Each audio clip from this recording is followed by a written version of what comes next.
Hey everyone, Kevin P. McAuliffe here, and I am back again with another Digital Juice tutorial, and this time we're going to take a look at getting started with animated shoulder sets for Adobe's After Effects. Now, as I started all my getting started with tutorials, I've got to remind you that if you haven't downloaded the most recent version of the Juicer, you need to head on over to the Juicer section of the Digital Juice website and download it. It's an absolutely free download for Windows and for Mac. And as of this recording, the most recent version of the Juicer is Juicer 3.89D Build 270. Again, an absolutely free download for Windows and for all versions of Mac, including Mountain Lion. Now, before we get rolling with this getting started with tutorial, I do want to point out a couple things about animated shoulder sets. This collection is much like Simplexity, where it's first of all a digital download, meaning once you make your purchase, you can download the product right away and really get up and running with it immediately. The second thing that I want to point out is that you do have a couple options when making your purchase. You can decide to purchase the entire collection of shoulder sets, in any given volume, or you can get in and just purchase individual elements. This is another great enhancement with how Digital Juice is selling their products.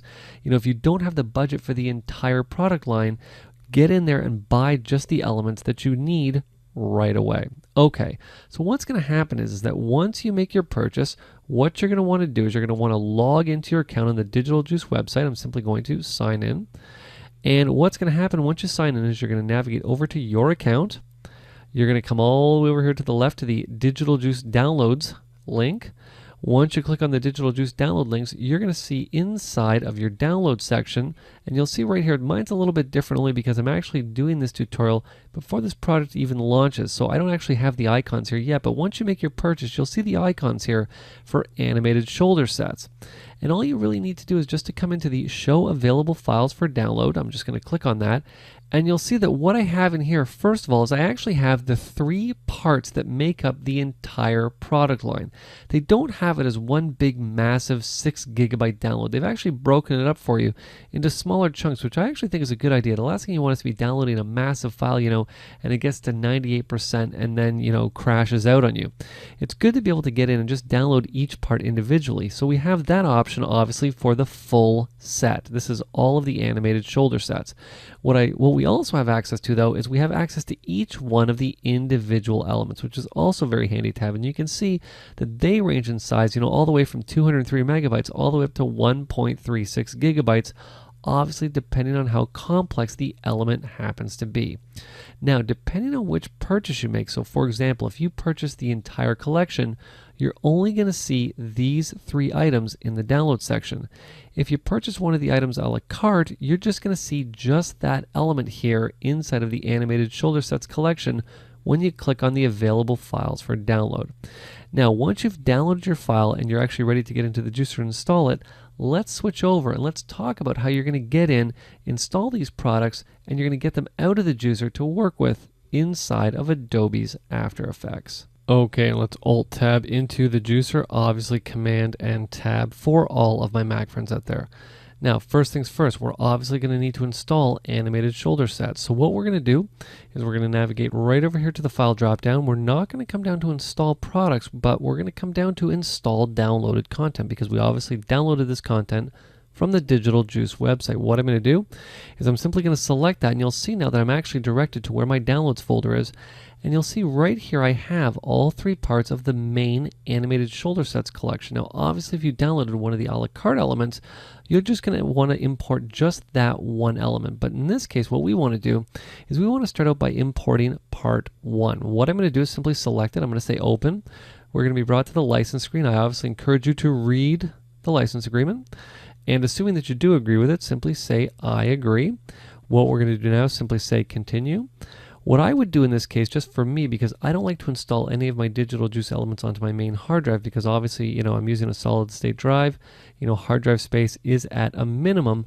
I always like to install to an external hard drive, which has got a couple terabytes worth of storage space that I can put all of my favorite Digital Juice products on. So I encourage you, if you've got, a huge internal drive, no problem, go to it. If you don't, send those files to an external drive. So in this case, I already have the product installed, but if I didn't, I would simply say install and the product would be installed. Now remember, we're installing part 1. So what you're going to want to do is you're going to want to install part 1, part 2 and part 3 one right after the other, because you don't want to get in and start missing elements. Make sure you do it all in one sitting without quitting out of the juicer or anything like that. What I'm going to do is simply say cancel. And what most people do next is they come in and they start looking and trying to find animated shoulder sets. Well, what's important to keep in mind is that animated shoulder sets is a projects-based product from Digital Juice. So therefore, we're going to find it right here in projects and templates.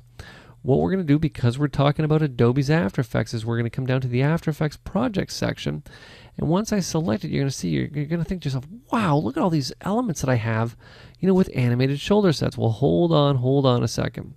That's not actually what we have here. What I'm actually looking at is all of the After Effects based products that I have installed in the juicer. And I got quite a few of them installed here. I've got some ready to go. I've got some toxic templates. I've got Simplexity. And of course I have animated shoulder sets. So how do I get in and whittle down to just what I want? Well, that's where filter mode comes into play. One of my favorite features inside the juicer. Now, most people think they're going to go to set or they're going to go to resolution, but that's not where we're going. We're going to go right to the product section. I'm just simply going to click on it and drop it down. I'm just going to expand our window out a little bit here. And you'll see that I've got, like I said, some ready to go elements. I've got Simplexity, some toxic templates, some toxic themes, but most importantly for us right now, I have the animated shoulder sets collection 1. As soon as I click on it, you'll see now that I'm now only shown the elements that are installed when we install animated shoulder sets. Now, of course, if I want to get in and preview any one of these elements at any time, all I have to do is simply select one of them, navigate up and hit play, and it gives me a preview of what this element is going to look like. Very nice. And obviously we can check any one of them out here. There we go. Very cool. We're going to talk about exporting these elements in just a second, because I want to point something else out before I move on, which is something I've pointed out in other getting started with tutorials, but I haven't talked about it recently, but it's something that's important that I do talk about. With animated shoulder sets, we're obviously getting After Effects projects that involve a bunch of different types of elements. And by making your purchase of these elements, you're actually getting access to all of the different parts that make them up, meaning that you can get in and export some of these elements from the juicer to use in other projects if you want to. Now, what do I mean by that? Well, you'll see right now I'm on the Templates tab inside the juicer. Well, right beside that we have the Animated Elements tab. What I'm going to do is click on it and you'll see here are all the animated elements associated with these After Effects projects. See, we'll take a look at this lens flare here. I'll just simply click on it, hit play. Very, very cool. What's cool about this element is not only is it something that I can export from the juicer by simply adding it to the batch panel, but you'll see here it also can be exported with an alpha channel, meaning I can bring it into Premiere, Avid's Media Composer, even After Effects if I wanted to, and I can use this element as a transition in any project I happen to be working on. Now, obviously, exporting it is very easy.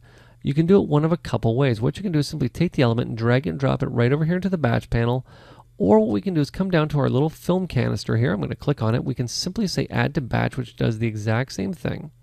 What I'm going to do is just click on that again. I can say, show me where this element is actually located. And you'll see, like I told you, I installed these elements to my Y drive. And you'll see it's in Y, Digital Juice, Animated Shoulder Sets, Passive Resistance, and it's in the Sources folder. And you can see we have all of our sources in here. Now, for me, I don't like normally working this way. What I'm going to do here is just close that window. What I normally like to do is just to export a completely separate element here. Let's just take this here. We'll just play that for a second here just to refresh our screen. And like I said, what I like to do is just take these elements and export them. But before I show you how we do that, what I'm going to do is just navigate back to this film can here for 1 second, because I do want to mention that we can get in and send these elements directly to Adobe's After Effects if we want to, or we could even get in and open them in an external editor if we wanted to. I don't have that set up, but to set it up, we could simply click on here, point it to whatever external editor we wanted it to open it with, and the juicer will obviously send that element to that application. But now to export this element here, if we wanted to use it, let's say in, Avid's Media Composer, all I have to do is simply navigate to Settings. Once the batch panel opens up here, what we're going to do here is we're going to navigate over here to the left. And you'll see we can get in, adjust the canvas size to be whatever we want. We can adjust the frame rate to be, let's just set it to be 23,976.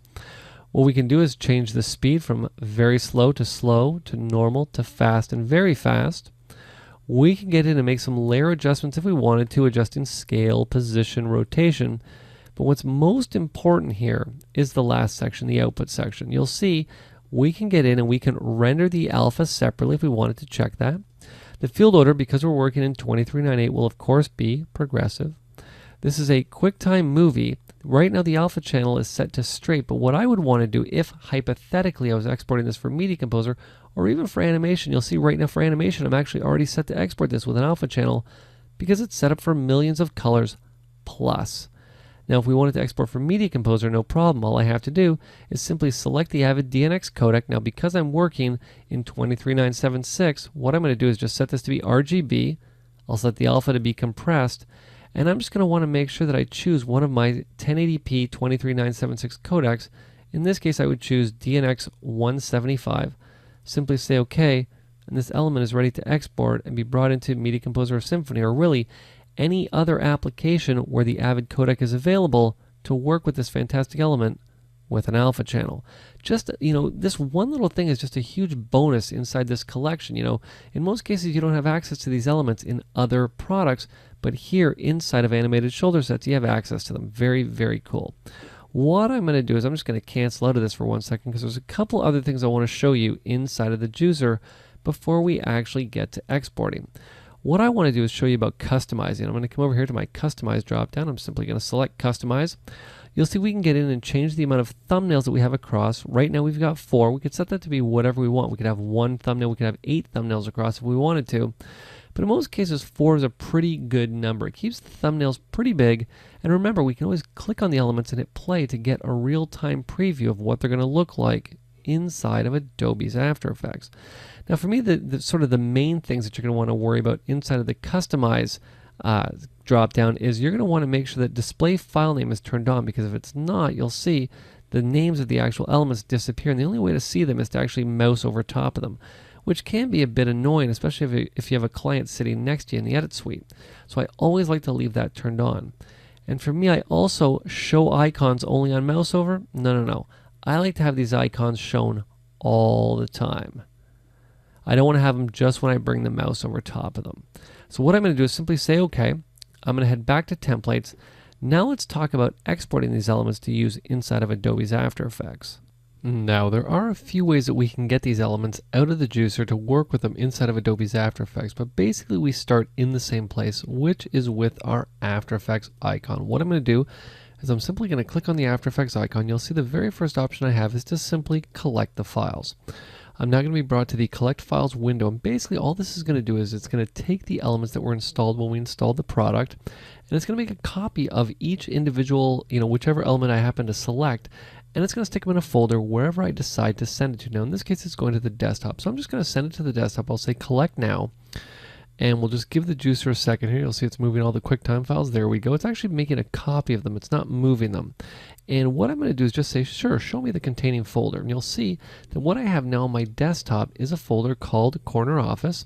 And in there I have an alias to the After Effects project that's located inside of Full HD. There's the After Effects project right there. So basically, like I said, what's happened is that the juicer has made a copy of what was installed when we initially installed shoulder sets, and it's now placed it on the desktop with all of the elements that go along with it. Now this is a great way to work. I normally prefer working this way only because I have a copy of everything now. So if I get in, I decide I really want to archive this project, no problem. I've got a folder with everything contained in it ready to be archived right away. But of course there is another way that you can work as well. I'm just going to leave this on my desktop here, and I'm just going to close the window, and that is of course by just sending the project directly to After Effects itself. Now how we do that is very simple. The first thing you'll need to do is you'll need to set up your After Effects location. Now that's fairly straightforward. I've actually already done it. What I'll do is I'll just pick a different element here. Why don't we just pick surface hues? Why not? What I'll do is simply click on the After Effects icon, and you'll see that I can come down to Send Project to After Effects, and the first option I'll have here, if you don't have it set up, is you'll have Set Up After Effects Location. Fairly straightforward. You're just going to select it. The juicer will want to know where Adobe's After Effects is, and you'll see now that I have a couple options. I can import as a new project. Now what you'll do is you'll use this if you don't have After Effects open already, but if you do have After Effects open, you can also import this project into your current project. But like I said, since I don't have After Effects open right now, what I'm going to do is just simply say open as a new project. I'm going to be asked which element. Of course, there's only one. It's the full HD, and I'm going to say send to Adobe's After Effects. You'll see CS6 is going to open here, and we'll just give it a second to load all my plugins here, and there we go. There's the element ready to work with. And basically what this is referencing is it's referencing the elements that were installed in the juicer, but you'll see the most important thing is that when it opened, it called the project Untitled Project, and it wants to be saved. So now what I can do is I can get in and I can save this project as something new. Now let's say hypothetically I'd save this project out, but I didn't have any of the elements with it, and I wanted to get in and I wanted to archive the elements. Now how do I get all these elements onto the desktop? No problem. What I'm going to do is I'm just going to say, let's just save this project as, and we'll save it as a copy. I'll just stick it on the desktop here just for argument's sake. We'll just call it KPM. Why not? And what I'm going to do now is I'm simply going to say File, and I'm going to come down to Collect Files. It's going to ask me where do I want to collect these files to, and what we're going to do is I'll just make sure I am on the desktop here. There we go. And I'm just going to make a new folder to save this into. We'll just call it KPM's folder. Just like such. Call the project again, KPM for archive. Say save, and of course now I'm going to be asked what do I want to do. You'll see I have 9 files that make up 121 megabytes that are going to be collected. What I'm going to do is say just collect this into, of course, KPM's folder. I'll say go. You'll see there the elements being copied over. I'm just going to minimize After Effects here for a second. I'll minimize the juicer. And of course on the desktop now what I have is inside of here I have a folder called KPM for archive folder, which has a copy of the project that I saved and all the footage that goes along with it. Very cool. You'll see there they all are. So basically what I would do is just navigate right back here to the KPM for archive folder. Like I said, inside of here is of course the project and all the footage that goes with it. And I would simply take this, what I'll do is just stick it on the desktop here. And I'm just going to delete everything else. What we'll do is inside of After Effects here, we'll just close this, save file, close project. We're just going to get rid of all of this old stuff here. I'll just leave Corner Office because I saved that out as its own element. Basically what I have now is I have a folder where everything's been moved, and of course I have all the elements here ready to go. None of which of course are referencing the original clips inside of the juicer, and I can show you that by simply coming to the pre-renders folder. I can simply right click on this background and say reveal in Explorer, and you'll see that this file is located on the desktop inside that KPM for archive folder, inside of footage, inside of pre-renders. So you'll see a couple ways to do things. So if you decide you want to take the project, export it from the juicer, have it in one nice confined folder, and start working with that right away, you can do that. If you decide you want to just take the project and just send the project directly to After Effects, there is a way to get all of the elements copied over so that you can then archive them After Effects. It's just a matter of thinking through how you want to do things. Now really those are the two main ways that you're going to be sending files from After Effects. Now of course there is another way, which is if I come back into the juicer here, what you can also do if you come back to the After Effects icon is you can say show containing folder to show where this element was installed in the juicer, and you can work with those original files, but I always recommend against doing that. Why? That's when if you save over top of something, you're going to be doing a destructive process. Anytime the juicer is going to want to export an element to work with, if you've altered that project, that's what's going to be saved or copied out of the juicer to work with inside of your project, which is probably not what you want. Okay, so we've got an element here on the desktop here, and I believe it was Corner Office. What I'm going to do is just close this project here. There we go, and I'm just going to close all this up. I'm just going to delete this for now because I don't need it. I have Corner Office, and why don't we work with this element inside of Adobe's After Effects, and I'm going to show you how we're going to bring in a chroma key of our talent here, and it's also an interesting situation that you're going to want to think about when you're working, because the clip that I'm going to be bringing in is not 1920 by 1080. It's 1280 by 720, so we're going to want to take that into consideration when we're working. And what I'm also going to do is show you how you can take things and not only do a standard chroma key, but I'm going to show you how we can spice this chroma key up a little bit with some third-party plugins that you might have on your machine. Okay, so let's import some footage. What I'm going to do is right-click, say Import File. And I'm going to go to my recent places because I have a folder called, appropriately enough, Chroma Key Talent. And I'm going to bring in two different elements here. I'm going to bring in the Mary Jane element, and I'm going to bring in the VSM HD green screen video shoot. Now, I'm doing this for a specific reason because I talked about the fact that these elements here that we've rendered out of the juicer, that we've saved out of the juicer, are HD 1920 by 1080. Now the thing is that if you have a clip that's 1920 by 1080, which this Mary Jane clip happens to be, you're actually already set to go. All you need to do is take this element, drag and drop it into After Effects. Let's just put it on the topmost layer here, right above our anchor here. Let's try that again here. There we go. And then we can sort of position her. What I normally like to do just to get position is just adjust the transparency, and we'll sort of position her, you know, right about there. We're ready to get in and start chroma keying. Fairly straightforward, fairly easy. What happens in a situation where we have a shot like this that we need to use? I'm just going to zoom in on it here. The only problem is that if you take a look at this clip, it's actually 1280 by 720, so it's not as big as the other clip. Well, what most people would think that they would do, I'm just going to delete this Mary Jane clip here, is they would take this element, drag and drop it into the project like such. We'll just bring it right to the top. They say, okay, well, you know what? I'm just going to take this. I'm just going to scale it up.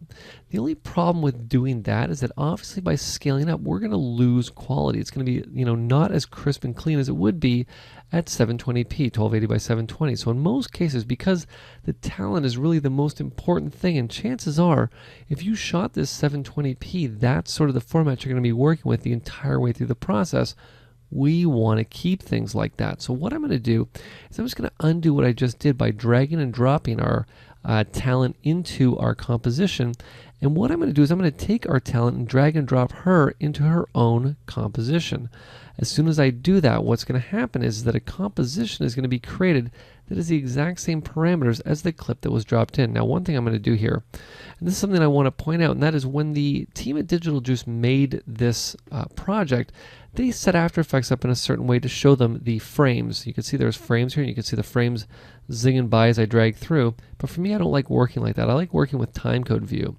So to change this, all I have to do is navigate up to File. I'm going to come down to Project Settings, and I'm going to switch it back from frames to timecode, just like that. And there we go. There's my timecode back again. Very nice. And now that I've dragged our talent into her own composition, all I have to do now is simply take that corner office element and drag and drop it right in behind her. And guess what? She can now easily fit in this scene. Now you'll see that the frame size is a lot bigger than the 1280 by 720 frame size. What most people do in this case is they hit S on the keyboard on both Mac and Windows and adjust the scale. But for me, I don't do that. Why? Because what I like to do is I like to hit Control, Alt, and F, F as in Frank, Command, Option, and F on Mac. And what that's going to do is it's going to take our 1920 by 1080 image size and it's going to constrain it down to 1280 by 720. Basically, it's like snapping it down so that I know that this perfectly fits my frame. Now, of course, I don't need my talent here. So what I can do is simply turn my anchor off here inside of this pre-comp. And when I come back now, I can simply turn my talent on. I can position her wherever I need her to go. Let's just hit T for transparency here. There we go. We're going to put her over probably right about there. That's looking pretty darn good. So you'll see, obviously if you're working with clips 1920 by 1080, no problem. But you know what? If you got clips that are different sizes, even standard def, this is very easy to get in and very simple to adjust and get the background working exactly the same as your master clip. Okay, what I'm going to do now is let's talk a little bit about chroma keying, because that's obviously the most important next step here inside of After Effects. We're going to want to key our talent out to put her over top of our background. Now, how we're going to do that is actually very easy. What we're going to do is we're going to come over to the Effects and Presets tab inside of After Effects. I'm going to type in Key Light. There we go. Now, obviously, you might have other third-party keying applications that you prefer to work with. The reason I like to use Key Light is because it's included inside of After Effects. Why wouldn't I if it's there? What I'm going to do is take Key Light. I'm going to drag it right down here and drop it onto my clip. You're going to notice that nothing has happened. The reason that nothing has happened is because I haven't told Key Light what I want the screen color to be. Now, normally what I do first, before I even choose the screen color, is I say to myself, okay, well, you know what? There's a lot of extraneous information in here that I don't need. So what I want to do is I just want to see where she extends her hands out to, so I know where to do our mask. Let's just see. Does she extend her arms out very far? It looks like she pretty much keeps them sort of folded in front of her. I think we're going to be okay. So that's perfect. So what I'm going to do is I'm just going to grab the pen tool and we're just going to mask around her here. We're essentially creating a garbage mat, just like such. The reason that I'm doing this is because I don't need to worry about keying all of this extra junk on either side of her. Really, the only thing that matters is the key that's right around her. If I wanted to get real specific, I could get right in here and just key right around her. So I'm only dealing with that little bit of green just between sort of her and the edge of the garbage mat. But I think this is okay. I just need to make sure that she doesn't stick her hands outside the frame here, which it doesn't look like she does. Very cool. Okay, so let's do the actual key now. So with key light obviously on our clip, what I'm going to do is I'm going to take the eyedropper with the screen color and we're going to eyedrop right near her, as close to her as we can get. What I'm going to do here is just zoom in on her. Let's actually make sure here that I have my composition selected. So I'm just going to zoom right in. I'm going to sort of select right about in here. So I'm just going to come over here. I'm going to select it. Boom, there we go. Now most people think, oh, you know, fantastic, we're done. Awesome. You know, she looks great, don't need to do anything else. But that's not true. Because what we've done is we've gone in and we've selected that green color. The only problem is that there's bleed over that's going to happen onto her that you're not going to be able to see unless we actually get in and start dealing with the specific mat itself. And this is where understanding a little bit of key light is really going to go a long way. What we're going to do is we're going to switch from the final result, which is the actual chroma keyed element, and I'm going to come over here and I'm going to take a look at the screen mat. What this is basically going to show me is what the mat looks like. And you'll see that we actually have some issues going on with the mat that is not what we want. This should be totally white and this should be totally black. And if you take a look, if I zoom in, they totally are not. So let's just deal with the black first here. What we're going to do is we're going to come over to screen mat and I'm going to twirl screen mat down. I'm just going to zoom back a little bit here just so I can see a little bit more of our talent. And I'm going to grab this clip black and I'm just going to start dragging it out. You'll see I don't really need to go very far until my blacks have been clipped to the point, just a little bit more I think, that they are perfectly black. Very cool. So of course if we were clipping the black to crush the blacks down to make them totally black, you'll think we can do the same thing with the whites, right? Well, you know what? You're totally right. Let's take clip white and let's just start dragging it back a little bit and you'll see that now we have a perfect key. Very cool. Now what I can do is I can simply come back, I can switch back to the final result and you'll see we now have a proper looking chroma key. Now we do got a little bit of some stuff going on in here that is not quite what we want. And how we get in and adjust that is actually very simple. What we're going to do is we're going to adjust the shrink grow of the screen. Now you'll see that what I can do is I can come in and if I grab this parameter and I stretch it out, it's actually adjusting it so there's more of a border around her. So all we're going to do is just take it back the other way a little bit here. Just like that. There we go. Very cool. So you can see this is what the original looked like. I'm just going to come back here. That's what the original looked like before we did the key. And that's what it's looking like now. You'll see a very nice, crisp, clean, matte key looking very cool. Okay. Now, most cases people would say, I'm done. Fantastic. Now, to be perfectly honest, if you didn't have any third-party plugins inside of Adobe's After Effects, you could be done and you'd be ready to take this and get in and add some elements into the drop zone. We're going to talk about that in just a second. But right now, what I want to do is just talk about how we can spice this up just a little bit more using a third-party plugin. Now, like I said, this is just kind of a bonus on top of what we already talked about if you happen to have an effect like this. And this is an effect you can find across many different packages. The one that I'm going to use is from Boris Continuum Complete. Now, the great thing is that, if you're interested in, maybe checking out Boris Continuum Complete after this tutorial is done, what I suggest you do is head on over to the Digital Juice store because you can actually find Boris Continuum Complete inside the Digital Juice store and you can find it at a bit of a discount if you're interested in picking it up. Okay, so what I'm going to do here is I'm just going to switch back here to the final result. And what would happen here is that if we actually had a screen with footage on it that was going in behind her with some flashy stuff, we'd actually see a bit of light shining out and wrapping around the edge of her. So what we're going to do is add a bit of a light wrap here. So what I'm going to do is I'm just going to come in, I'm going to type in light wrap. And there's BCC's light wrap. All I'm going to do is I'm going to take the light wrap, drag it right over here, drop it in underneath key light. Let's just come back up here. And what I'm going to do is I'm going to say, okay, the first thing I want to do is the view is set to normal. What I'm going to do is say, just show me the wrap only. And you'll see the background right now is set to none. So right now the effect isn't looking at anything. But what I want to do is say, okay, use the corner office. Now if you take a look, you can see there's the light that's being wrapped around the edge of our talent. More so here where we have our screen and less so over here. But you'll see anywhere that there's bright images or bright parts of the image, we're going to get a bit of a better light wrap. Very cool. And what we can also do here is we can come in and adjust the lightness just to crank it up a little bit more, just like such. But where this really comes into play, and you'll see that the light wrap actually adjusts based on what's going on in the frame. So what's going to happen is right there is actually a perfect example. You'll see lots of light wrap in here now. So what's cool about this is that if I come back in and we come back to our view wrap only, I'm just going to switch back to normal. And there's the light wrap runner now. That's a little bit much. So what I probably would do is just back off on this a bit. Maybe I make it 0.4, just like that. But if I preview this here, it's going to preview pretty quick. You'll see that as this is flashing, the light's actually wrapping around her, more so over here than it is over here. And it just adds that extra little bit of realism. This is actually what would happen if we actually had a real screen behind her and the light was shining out and was sort of hitting the back of her jacket. We would see it right here. And check this out when I play it back. There we go. Take a look at that. That is some awesome looking realism. Now, like I said, this is just sort of an extra bonus that I wanted to throw in just to show you that you can take your keys and you can take them to the next level. But you know what? If you don't have that, no problem. We can simply stick with the fantastic key light effect that we've already added to have a really awesome chroma key. And take a look at that. She actually looks like she's standing inside of this almost virtual set. Okay, so of course one last thing that we do need to talk about is how do we get in and adjust these drop zones? Well, the first thing I'm going to need is some footage to work with. So we're just going to say that hypothetically she's going to be talking about, oh, I don't know here. Let's just come back to our Y drive here, and I'm going to come to my footage, and let's just say she's talking about why not? She's going to talk about some elephants. We'll just grab a couple elephant shots here. And she's also going to be talking about, I think we go to a couple shots in here. So why don't we have her talk about, oh, I don't know. Let's have her talk about some motocross biking. Why not?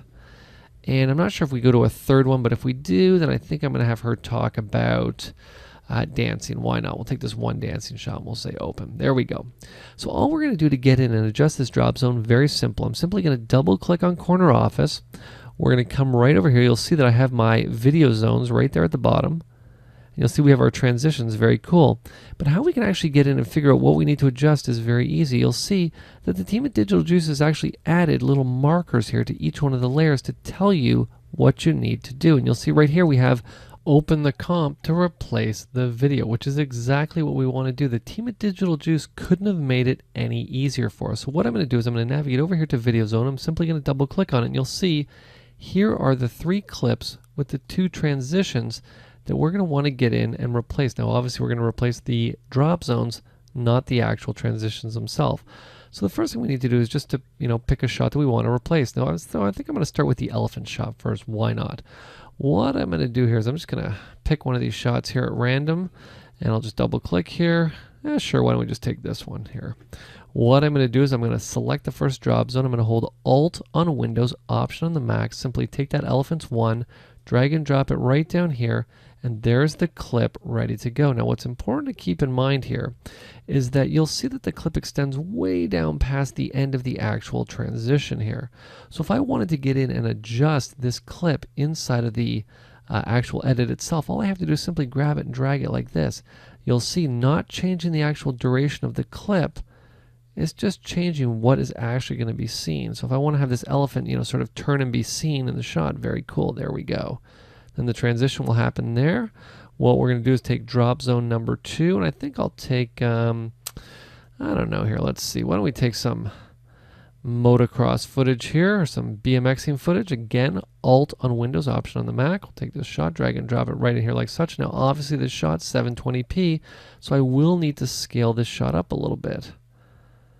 I'm not really too concerned with quality loss here because it's really only marginal depending on which codec you use. Now again, what we can do is simply take this, just drag it right to about there, so that way what's going to happen is we're going to go from our elephants to our guys almost taken off. Could be guys and girls, kind of hard to tell. And of course, last but certainly not least here, let's just turn our transition on here. There we go, transition, very cool. Transition, very cool. Last but certainly not least here, we're going to take our dancing shot, which I believe is the first one. There we go, very cool. Again, Alt on Windows, Option on the Mac, drag and drop. There we go. We'll scale this up a little bit. Very cool. And you'll see that what we can do here, of course, again, is to adjust this clip however we want. Very cool. Now, of course, when I come back to the main comp here, what we're going to have is we're going to have our elephants first. Transition in with the elephants. There we go. Then transition over to our BMXing guys here, or our motocross guys. Then, of course, transition to our dancer. Very cool. I'll give this a quick preview here. And you'll see, looking very cool. Now, of course, I'm looking at this at half res right now, but it's rendering pretty quick, or previewing pretty quick for half res. So you can see, again, what looks like an exceptionally complex animation and project is actually made very simple with Digital Juice's animated shoulder sets. So if you have any questions, you have any comments, or you have any tutorial requests, you can head on over and post them in the Digital Juice forums. This has been Kevin P. McAuliffe. Thanks a lot for watching.